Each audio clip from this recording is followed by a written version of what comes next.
Hi hello അസ്സലാമലൈക്കും. ഇന്ന് നമുക്കൊരു അടിപൊളി ബ്രോസ്റ്റഡ് ചിക്കൻ തയ്യാറാക്കിയാലോ. മിനി ബ്രോസ്റ്റഡ് ചിക്കനാണ് തയ്യാറാക്കുന്നത്. നമ്മുടെ വലിയ ബ്രോസ്റ്റഡ് ചിക്കൻ്റെ കുഞ്ഞുങ്ങൾ എന്നൊക്കെ വേണമെങ്കിൽ പറയാം. നല്ല ടേസ്റ്റാണ് ഈ ബ്രോസ്റ്റഡ് ചിക്കന്. വളരെ കുറഞ്ഞ സമയം കൊണ്ട് കുറഞ്ഞ ചേരുവയിൽ വളരെ എളുപ്പത്തിൽ തയ്യാറാക്കിയെടുക്കാമേ. കുട്ടികൾക്കൊക്കെ ഇഷ്ടമാകും ഈ ഒരു റെസിപ്പി. അപ്പം ട്രൈ ചെയ്ത് നോക്കണം എന്തായാലും മസ്റ്റായിട്ട്. കുട്ടികളൊക്കെ വെക്കേഷനായിട്ട് വീട്ടിലിരിക്കുകയല്ലേ, അപ്പോൾ വൈകുന്നേരം അവർക്കിതുപോലെയൊക്കെ ഒന്ന് തയ്യാറാക്കി കൊടുത്താൽ നല്ല ഹാപ്പി ആവുകയെ. പുറത്തൊക്കെ പോയിട്ട് ഒരുപാട് കാശൊക്കെ കൊടുത്തിട്ടല്ലേ നമ്മൾ ഈ ബ്രോസ്റ്റഡ് ചിക്കൻ മേടിക്കുന്നത്. വളരെ ഈസി ആയിട്ട് വീട്ടിൽ നമുക്ക് തയ്യാറാക്കി എടുക്കാവുന്നതേ ഉള്ളൂ. അപ്പോൾ ഈ ബ്രോസ്റ്റഡ് ചിക്കൻ്റെ കൂടെ നല്ല കോമ്പിനേഷൻ എന്ന് പറഞ്ഞാൽ മയണൈസാണ് കേട്ടോ. അപ്പം ഞാനെന്താ മയണൈസിൻ്റെ റെസിപ്പിയും കാണിക്കുന്നുണ്ട്. അതും ഒരു തുള്ളി ഓയിലോ മുട്ടയോ ഒന്നും ചേർക്കാത്ത നല്ല ഹെൽത്തി ആയിട്ടുള്ള മയണൈസിൻ്റെ റെസിപ്പിയാണ് കാണിക്കുന്നത്. അപ്പോൾ മയണൈസിൻ്റെയും ഈ ചിക്കൻ ബ്രോസ്റ്റഡ് ചിക്കൻ്റെയും റെസിപ്പി കണ്ടിട്ട് എന്തായാലും മസ്റ്റായിട്ട് ട്രൈ ചെയ്ത് നോക്കണേ. അപ്പോൾ എങ്ങനെയാണ് തയ്യാറാക്കുന്നത് നോക്കാം. അപ്പോൾ ബോൺലെസ് ആയിട്ടുള്ള കുറച്ച് ചിക്കൻ എടുത്തിട്ടുണ്ട്. എന്നിട്ട് അത് നമുക്ക് കട്ട് ചെയ്തെടുക്കാം. കുറച്ച് ചിക്കൻ എടുത്താൽ കൂടുതൽ ക്വാണ്ടിറ്റിയിൽ നമുക്ക് ഉണ്ടാക്കിയെടുക്കാം ഈ ഒരു ബ്രോസ്റ്റഡ് ചിക്കൻ.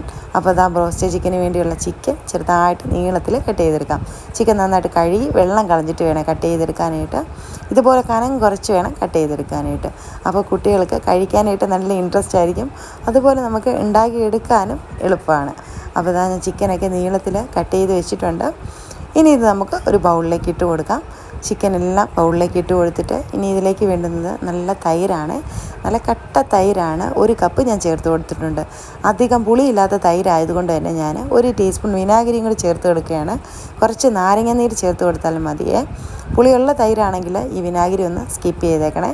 അപ്പോൾ തൈരും വിനാഗിരിയും ചേർത്ത് കൊടുത്തു. ഇനി ഇതിലേക്ക് വേണ്ടുന്ന ആവശ്യത്തിനുള്ള ഉപ്പിട്ട് കൊടുക്കാം. ഉപ്പിട്ടിട്ട് കൊടുത്തിട്ടുണ്ട്. ഇനി നമുക്ക് കുറച്ച് കളറിനും ഒരു രുചിക്കുമൊക്കെ വേണ്ടി എരിവിനുമൊക്കെ വേണ്ടി കുറച്ച് മുളക് പൊടി ചേർത്ത് കൊടുക്കാം. 1/4 ടീസ്പൂൺ വരെയൊക്കെ ചേർത്ത് കൊടുത്താൽ മതി. അധികം പൊടികളൊന്നും ഈ ഒരു റോസ്റ്റഡ് ചിക്കന് ചേർത്ത് കൊടുക്കേണ്ട കാര്യമില്ല.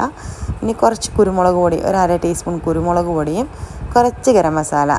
അധികം സ്പൈസി ഒന്നും ആകാത്തതുകൊണ്ട് തന്നെ കുറച്ച് ഗരം മസാലയും കൂടി ചേർത്ത് കൊടുത്തിട്ടുണ്ട്. ഇനി നമുക്ക് ഇഞ്ചി വെളുത്തുള്ളി പേസ്റ്റ് 1 ടീസ്പൂൺ ചേർത്ത് കൊടുക്കാം. ഇനി സോയാ സോസ് ഉണ്ടെങ്കിൽ കുറച്ച് ഒഴിച്ച് കൊടുക്കണേ. അപ്പോൾ നല്ലൊരു ടേസ്റ്റ് ആയിരിക്കും. അപ്പോൾ ഞാൻ ചേർത്ത് കൊടുക്കാൻ മറന്നുപോയതാണ്. സോയാ സോസും കൂടി ഒഴിച്ച് കൊടുത്താൽ ഒന്നുകൂടെ നല്ലതാകും. അപ്പോൾ ഇതെല്ലാം കൂടെ ചേർത്ത് കൊടുത്തിട്ട് നന്നായിട്ടൊന്ന് മിക്സ് ചെയ്തെടുക്കാം. കൈകൊണ്ട് മിക്സ് ചെയ്തെടുത്താൽ മതി. എല്ലാം കൂടെ നന്നായിട്ട് ചിക്കനിലേക്ക് പിടിക്കണം. തൈരെല്ലാം നന്നായിട്ട് പിടിച്ച് കിട്ടണം. അപ്പോൾ ഈ തൈര് ഒഴിക്കുന്നതുകൊണ്ട് തന്നെ ചിക്കൻ നല്ല സോഫ്റ്റായിട്ട് കിട്ടും. അതുകൊണ്ട് ചിക്കൻ ഇങ്ങനെ മുങ്ങിക്കിടക്കുന്ന പോലെ തൈര് ഒഴിച്ച് കൊടുക്കണേ. അപ്പോൾ എല്ലാം കൂടെ നന്നായിട്ട് മിക്സാക്കിയിട്ട് നമുക്കൊരു 2-3 മണിക്കൂർ ഫ്രിഡ്ജിലേക്ക് മാറ്റി വയ്ക്കാം. ചിക്കനിൽ എല്ലാം പിടിച്ച് കിട്ടട്ടെ. അപ്പോൾ 2-3 മണിക്കൂർ ഫ്രിഡ്ജിലേക്ക് ഇരിക്കുമ്പോൾ നന്നായിട്ടെല്ലാം പിടിച്ച് കിട്ടുവേ. അപ്പോൾ 2-3 മണിക്കൂറിന് ശേഷം നമുക്ക് കുറച്ച് പരിപാടികളൊക്കെ ഉണ്ട്. ഞാനിതാ 2 പാത്രം എടുത്ത് വെച്ചിട്ടുണ്ട്. ഒന്ന് കുഴിവുള്ളൊരു ബൗളും ഒന്ന് പരന്ന ഒരു പാത്രവും. അപ്പോൾ എന്താണെന്ന് വെച്ചാൽ ഒന്ന് കലക്കിയെടുക്കണം മാവ്, ഒന്ന് ഡ്രൈ ആയിട്ടും എടുക്കണം. അപ്പോൾ ഞാൻ രണ്ടിലേക്കും ഓരോ കപ്പ് മൈദയും 1/4 കപ്പ് കോൺഫ്ലവറും ഇട്ട് കൊടുത്തിട്ടുണ്ട്. ഇനി ഞാൻ കലക്കിയെടുക്കുന്നതിലേക്ക് കുറച്ച് മുളക് പൊടിയും, വളരെ കുറച്ച് മാത്രം മതി, ഒരു 1/4 ടീസ്പൂൺ മതി മുളക് പൊടിയും, കുറച്ച് കുരുമുളക് പൊടിയും ഉപ്പുകൂടി ഇട്ട് കൊടുത്തിട്ടുണ്ട്. അതുപോലെ ഡ്രൈ ആയിട്ടുള്ള മാവിൽ കുറച്ച് കുരുമുളക് പൊടിയും ഒരു നുള്ളു ഉപ്പിട്ടിട്ട് നന്നായിട്ട് മിക്സ് ചെയ്ത് അത് മാറ്റി വെച്ചിട്ടുണ്ട്. ഇനിയിപ്പോൾ കലക്കിയെടുക്കേണ്ട മാവ് കുറച്ച് വെള്ളം കൂടെ വെച്ച് ഇതുപോലെ കലക്കിയെടുക്കാം. അത് അധികം കട്ടിയാവുകയും വേണ്ട, ഒരുപാട് ലൂസായും പോകരുത്. ഈ ഒരു പരുവത്തിൽ കട്ടകളില്ലാതെ കലക്കി മാറ്റി വയ്ക്കാം. ഇനി ഫ്രിഡ്ജിൽ നിന്ന് എടുത്ത് വെച്ചിട്ടുള്ള ചിക്കൻ ഓരോന്നായിട്ട് ഈ കലക്കി വെച്ചിട്ടുള്ള ആ മാവിലേക്ക് മുക്കി ഡ്രൈ ആയിട്ടുള്ള മാവിൽ നന്നായിട്ട് കോട്ട് ചെയ്തെടുക്കണം. അപ്പോൾ ഇത്ര മാത്രമേ ഉള്ളൂ നമ്മുടെ ഈ ഒരു ബ്രോസ്റ്റഡ് ചിക്കൻ്റെ പണിയെ. അപ്പോൾ ഇതുപോലെ കലക്കിയ മാവിൽ മുക്കിയിട്ട് ഡ്രൈ ആയിട്ടുള്ള മാവിൽ മുക്കി എല്ലായിടവും ചിക്കനിൽ പറ്റുന്നത് പോലെ മാവൊന്ന് കോട്ട് ചെയ്ത് വെച്ചാൽ മതി. അപ്പോൾ എല്ലാം ഞാൻ ഇതുപോലെ ഒന്ന് കോട്ട് ചെയ്തെടുക്കട്ടെ. ഈ ഒരു സമയത്ത് തന്നെ ഞാൻ എണ്ണ ചൂടാവാനായിട്ട് വെച്ചിട്ടുണ്ടായിരുന്നേ. സൺഫ്ലവർ ഓയിലാണ് നല്ലത് ഇങ്ങനെയുള്ള ബ്രോസ്റ്റഡ് ചിക്കനൊക്കെ തയ്യാറാക്കാനായിട്ട്. അപ്പം ഇതാ ഞാൻ എണ്ണ നന്നായിട്ട് തിളയ്ക്കാനായിട്ട് വെച്ചിട്ടുണ്ടായിരുന്നു. അപ്പോൾ ഇതാ ഞാൻ ഒരു ബാച്ച് ഇടാനായപ്പോഴത്തേക്കിനും എണ്ണ ചൂടായി കിട്ടി. അപ്പോൾ ഇതുപോലെ 3 പ്രാവശ്യമായിട്ടാണ് ഞാൻ ഇട്ട് പൊരിച്ചെടുക്കുന്നത്. അതാ ഞാൻ പറഞ്ഞു കുറച്ച് ചിക്കൻ ഉണ്ടെങ്കിൽ നമുക്ക് കൂടുതൽ ക്വാണ്ടിറ്റിയിൽ ഉണ്ടാക്കിയെടുക്കാവുന്ന.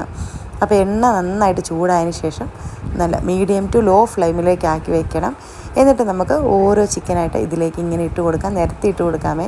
അപ്പം ഇതുപോലെ വട്ടമുള്ള വലിയ പാനാണെങ്കിൽ കുറച്ചധികം നമുക്ക് ഇട്ട് കൊടുക്കാൻ പറ്റും. ചെറിയ പാനാണെങ്കിൽ കുറച്ചായിട്ടിട്ട് ഫ്രൈ ചെയ്തെടുക്കണം. അപ്പോൾ ഇതാ ഞാൻ എല്ലാം എത്തുന്ന പോലെ എണ്ണയിൽ എല്ലായിടവും എത്തുന്ന പോലെ ഇട്ട് കൊടുത്തിട്ടുണ്ട്. ഒരു ബാച്ച് അങ്ങനെ ഇട്ട് കൊടുത്തിട്ടുണ്ട്. അങ്ങനെ അത് ഒരു സൈഡ് മുരിഞ്ഞ് വന്നപ്പോഴേ തിരിച്ചിട്ട് കൊടുക്കുകയാണ്. മീഡിയം ടു ഹൈ ഫ്ലെയിമിലേക്ക് ഇനി ആക്കിയതിന് ശേഷം നമുക്ക് ഫ്രൈ ചെയ്തെടുക്കാം.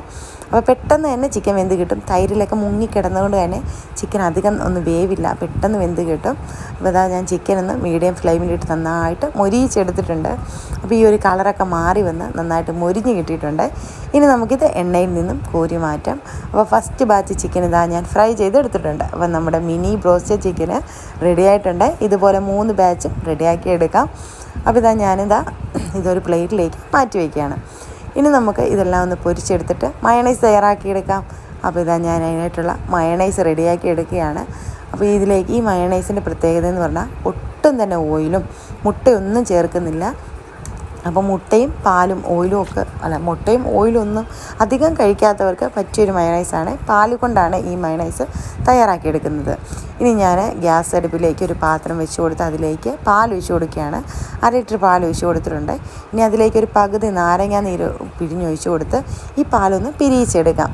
നമ്മൾ പനീർ കൊണ്ടാണ് ഈ ഒരു മയണൈസ് തയ്യാറാക്കുന്നത്. അപ്പോൾ പനീർ മയണൈസാണ് തയ്യാറാക്കുന്നത്. അപ്പോൾ പാൽ നന്നായിട്ട് തിളച്ചപ്പോൾ ഇതുപോലെ പിരിഞ്ഞ് വന്നിട്ടുണ്ട്.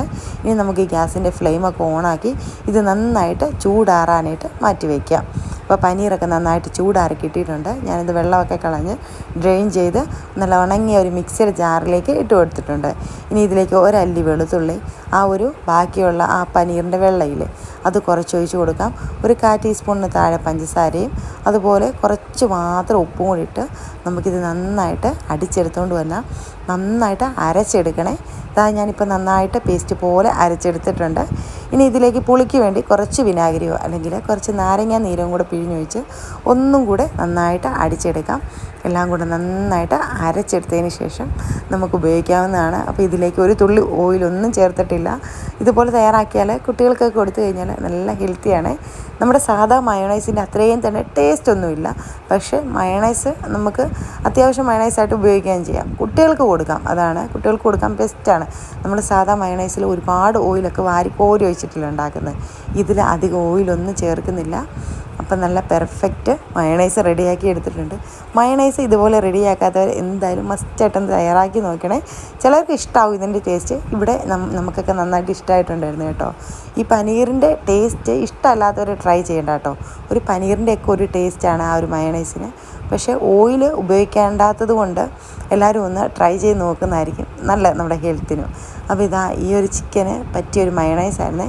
കുട്ടികൾക്കൊക്കെ നമുക്ക് ധൈര്യമായിട്ട് ഉണ്ടാക്കി കൊടുക്കുകയും ചെയ്യാം. അപ്പോൾ ഞാനിത് നല്ല ആ ഒരു ബ്രോസ്റ്റഡ് ചിക്കനിൽ മയണൈസ് മുക്കി കുട്ടികൾക്കൊക്കെ കൊടുക്കുകയാണ്. ഉണ്ടാക്കി വെച്ചത് മാത്രമേ കണ്ടുള്ളൂ. എങ്ങനെ തീർന്നെന്നറിയത്തില്ല, അത്രയ്ക്ക് ടേസ്റ്റ് ആയിരുന്നു. ഇത് ചൂടോടെ കഴിക്കണേ ഈ ഒരു ബ്രോസ്റ്റഡ് ചിക്കനെ, അതാണ് നല്ലൊരു ടേസ്റ്റ് കിട്ടുന്നത്. അപ്പോൾ ഞാൻ ബ്രോസ്റ്റഡ് ചിക്കനൊക്കെ ഉണ്ടാക്കി എല്ലാവരും കഴിക്കുകയാണ്. അപ്പോൾ ഇത്രയേ ഉള്ളൂ കേട്ടോ വീഡിയോ. നിങ്ങൾക്ക് ഇഷ്ടമായാൽ ചാനൽ സബ്സ്ക്രൈബ് ചെയ്യാൻ